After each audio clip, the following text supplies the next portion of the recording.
Howdy howdy, this is Lily from Makecraft Game, and you're listening to Season 3 of Reading Rulebooks.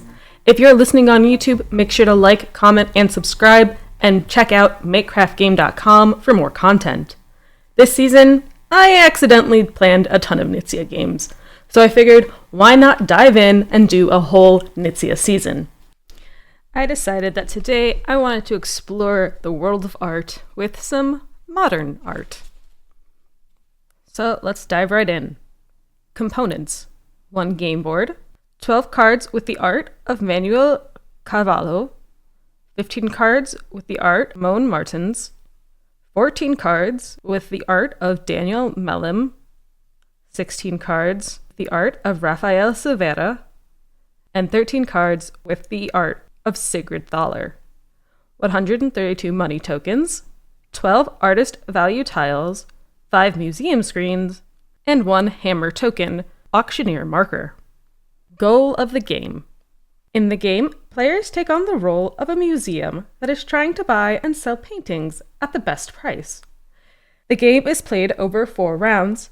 Each round, paintings are auctioned by the players. At the end of the round, the paintings are sold. The more that one artist's work is purchased, the more valuable it becomes. The winner is the player who has the most money at the end of the 4 rounds. Game setup. 1. Shuffle the 70 painting cards.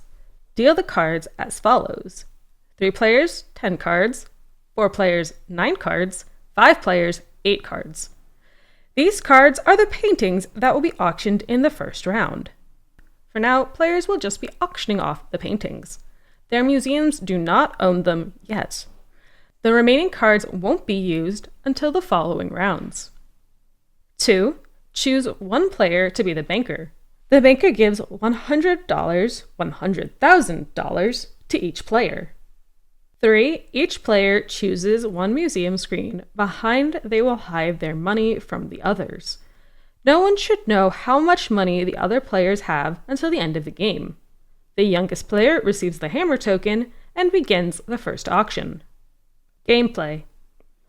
Modern art is played over 4 rounds. During each round, the players will auction the paintings they have in their hands. As soon as one of the artist's 5th painting is played on the table, the round ends, and all the paintings that have been purchased in that round are sold to the bank.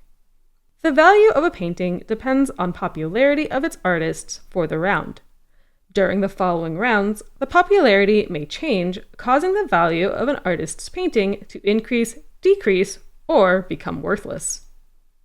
To add to the game's atmosphere, try to say a few words about the auction's painting quality to motivate other players to put money on it. You must also give other players a warning that the auction is about to end. Going once, going twice, sold. Running auctions. The youngest player will have the first opportunity to hold an auction. They choose any one of the paintings in their hand and show it to the other players. They place the painting face up in the center of the table so everyone can see it. The painting is now up for auction. The player who played the card will act as the auctioneer. Each painting has a symbol beside its name that shows which type of auction must be held when the card is played. There are 5 types of auction, each with a unique symbol: open, 1 offer, hidden, fixed price, or double. When an auction ends, the player who made the highest bid pays the auctioneer the amount of the bid. If the auctioneer made the highest bid, then the money is paid from the auctioneer to the bank instead. The winner of the auction takes the painting and places it face up in front of their museum screen. Their museum now owns this painting and will sell it at the end of the round. After 1 painting has been bought, the player to the left of the last auctioneer receives the hammer token and offers a painting card from their hand for a new auction. Play continues clockwise until the end of the round. General rules for auctions. All bids must be in units of $1, i.e. $1,000, at least 1 money token. You cannot bid less than or equal to another player. You cannot bid more money than you actually have behind your screen. If no players make any bids, then the auctioneer gets the painting for free. Exception: for the fixed price auction, they must pay the price they declared. The 5 types of auctions. A. Open auction. If the auctioneer plays an open auction card, then all players, including the auctioneer, can bid in any order. To make a bid, simply state of your bid out loud. The auctioneer is responsible for keeping track of the bids. The auction ends when no player wants to make a higher bid. If no players make any bids, then the auctioneer gets the painting for free. The open auction is represented by an eye. B. One offer auction. Starting with the player to the left of the auctioneer and moving clockwise around the table once, each player may choose to bid on the painting, stating an amount higher than any previous bids, or pass, thus not making a bid at all. The auctioneer has the last chance to bid. After the auctioneer bids or passes, the auction ends. If no players made any bids, the auctioneer gets the painting for free. The one offer auction is symbolized by a star with the number 1 in its center. C. Hidden auction. All players, including the auctioneer, simultaneously make one bid in secret. Choose how much you want to bid and secretly put that much money in your hand. If you don't want to bid for the painting, don't put any money in your hand. Without letting any other player see your bid, hold out a closed hand with your bid hidden inside. Once all players have held out a closed hand containing either a bid or nothing, everyone opens their hand at the same time and the highest bidder buys the painting.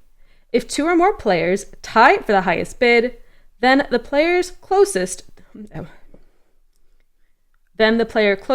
to the auctioneer in clockwise turn order wins the auction. If no players make any bids, then the auctioneer gets the painting for free. The hidden auction is symbolized by a lock icon. D. Fixed priced auction. The auctioneer chooses a price for the painting and announces it out loud. Each player, starting with the player to the left of the auctioneer and then continuing clockwise, can buy the painting at this price. Once someone buys the painting, the auction is over.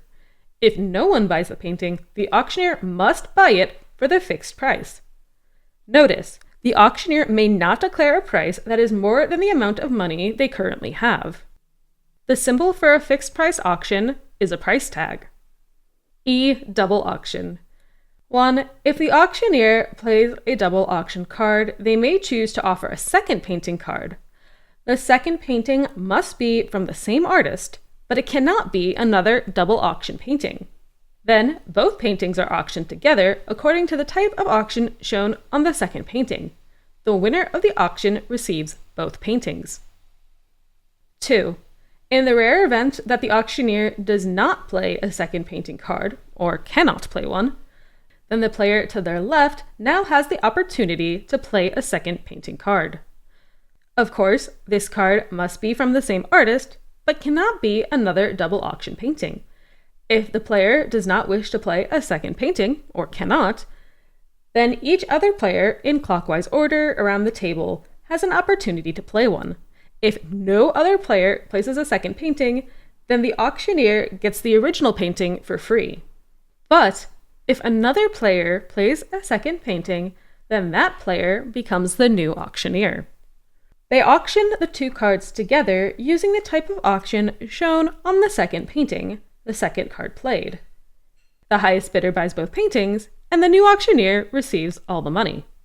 The player who played the double auction painting doesn't take anything. After the auction, play continues with the player to the left of the new auctioneer. Any player between the original auctioneer and the new one loses their opportunity to auction a painting. A double auction token is symbolized by a hammer and a ×2 symbol. Example, double auction. Paul plays a Raymond Martin painting card with a double auction symbol. He doesn't want to play a second painting card. On his left, Mark doesn't play a card either. Marie, who is to the left of Mark, takes the opportunity and plays a Ramon Martin's painting with the hidden auction symbol. All players make a secret bid. When everyone reveals their bid, the highest bidder is Marie with $25. She pays $25 to the bank and takes the 2 paintings. If Paul or Mark had been the highest bidder, then they would have given $25 to Marie. Now, the player to the left of Marie starts the new auction. Mark, who is normally played after Paul, has his turn skipped. Ending the auction round. During the round, you must keep track of how many paintings are sold for each artist. When the fifth painting from any single artist is played, the round ends. The fifth painting is not auctioned and is not owned by any player at the end of the round. If the fifth painting is the second painting of a double auction, then there will be 2 unsold paintings at the end of the round instead of 1.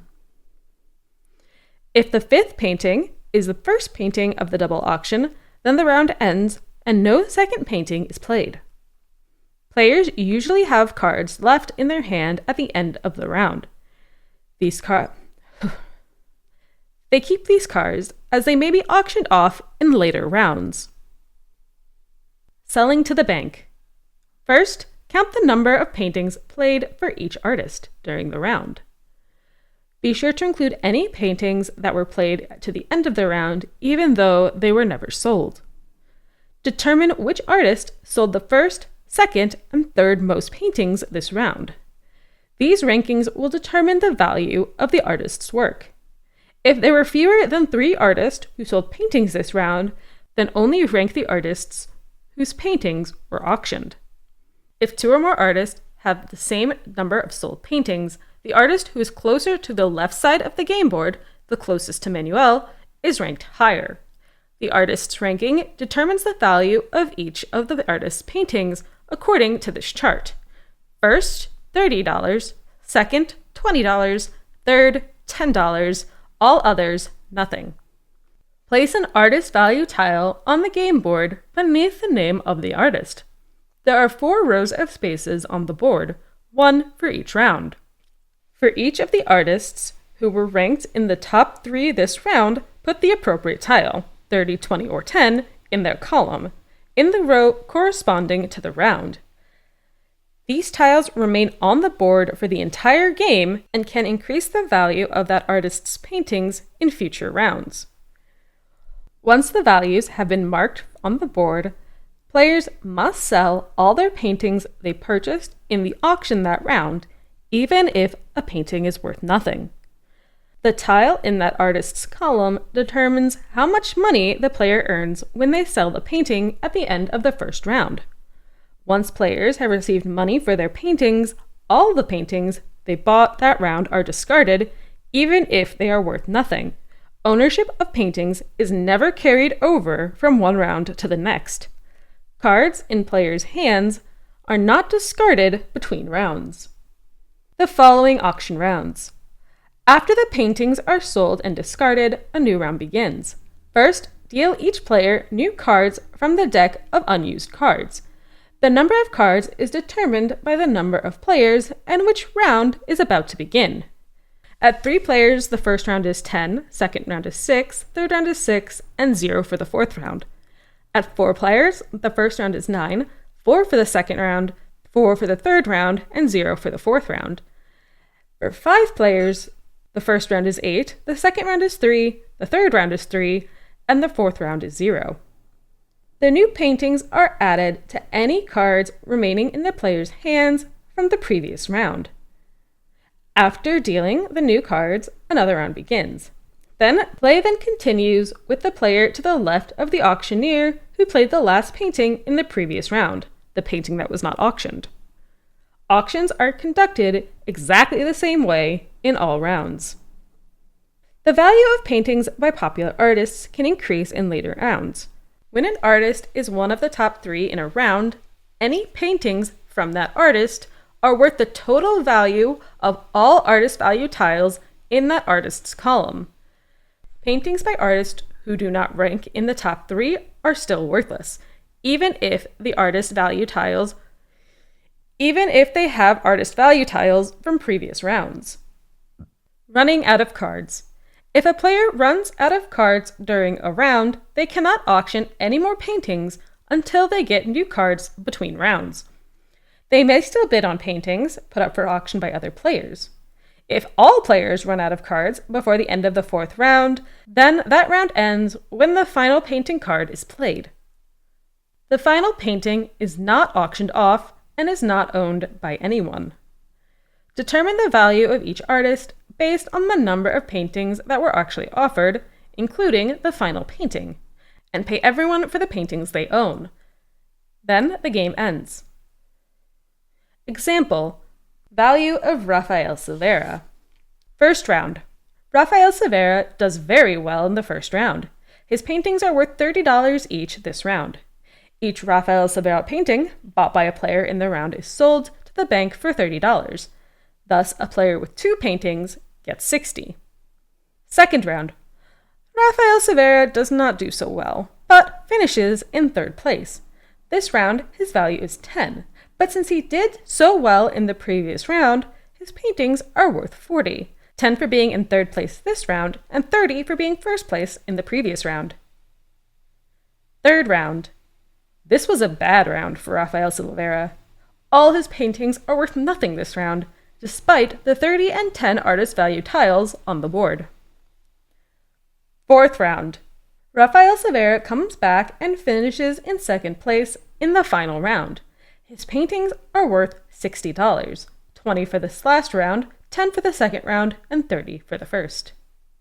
Winning the game. After all paintings have been sold at the end of the 4th round, all players reveal their money. The players with the most money is the winner. Optional 3-player variant, the mystery player. In each round, deal out cards as if there were 4 players, but keep one hand face down and to the side. This hand does not belong to any player, but instead is the mystery hand. After you finish a normal auction from your hand, you may flip over a random card from the mystery hand. The choice to reveal a mystery card is always optional. The mystery painting is not auctioned and does not belong to any player, but it does count for the rankings and also for determining the end of the round. So, if the mystery painting is the 5th painting offered for an artist, the round ends. If the mystery painting is a double auction card, no second card is played. After you sell your paintings at the end of the round, the mystery paintings revealed are discarded along with everyone else's.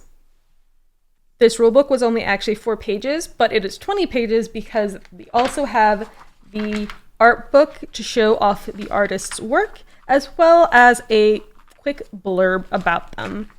I'm not going to get into reading that because it's a lot of information and a lot of words that I'm probably going to have trouble saying due to the locations on them.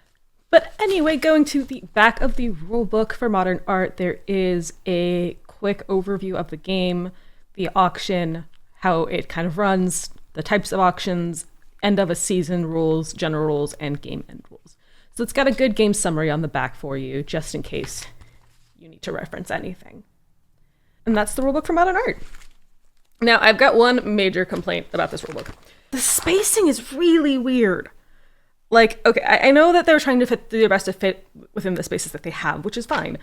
But there's several places where they'll have like a space between paragraphs, but then there's other places where they don't. And it's not consistent, and it bothers me. I don't know why that bothers me so much, but it really does. It's just very strange to have random spaces and then not. Like at first I thought it was due to like the numbering, but no. There's 3 paragraphs on the end in the ending around section with no spaces between them, but there are 4 paragraphs in the game setup spaces and there are spaces between them, and I don't know why this is upsetting me as much as it is, but it is. Anyway, the game is overall really cute. I haven't played it a great amount. I've only played it a couple times, but I really enjoyed the kind of auction aspect and like the way it changes. It's definitely difficult because you can't always control the auction type that you want, even if you are the auctioneer, because if you don't have those cards, that's just not what's going to happen. There was also a situation for us where I feel like at the end, everyone had the same value, weirdly enough. And I think that just kind of naturally happened with the cards that we had because one artist would disappear faster than another and so on and so on. And it really kind of came up to the luck of the draw. But overall, it's a very short, sweet game. There's not that much to it. There is the money tiles. I will talk about the money tiles for like 5 seconds because it is hidden trackable information, which I still have a problem with. I don't necessarily think you need to play with the museum screens, but that is entirely a choice up to you. Aesthetically, I really do like the different art styles, but they are vastly different from each other, which can make an interesting board. So the game board for modern art has a piece from each of the 5 artists, and like it meshes together well, but also at some points it feels a little disconjointed. And that's to be expected with the 5 different art styles, but it's just an interesting way of approaching. Thank you so much for listening. If you like what you hear, make sure to check out MCG on other social media platforms, or go to makecraftgame.com for more content. And I hope you enjoy playing the game.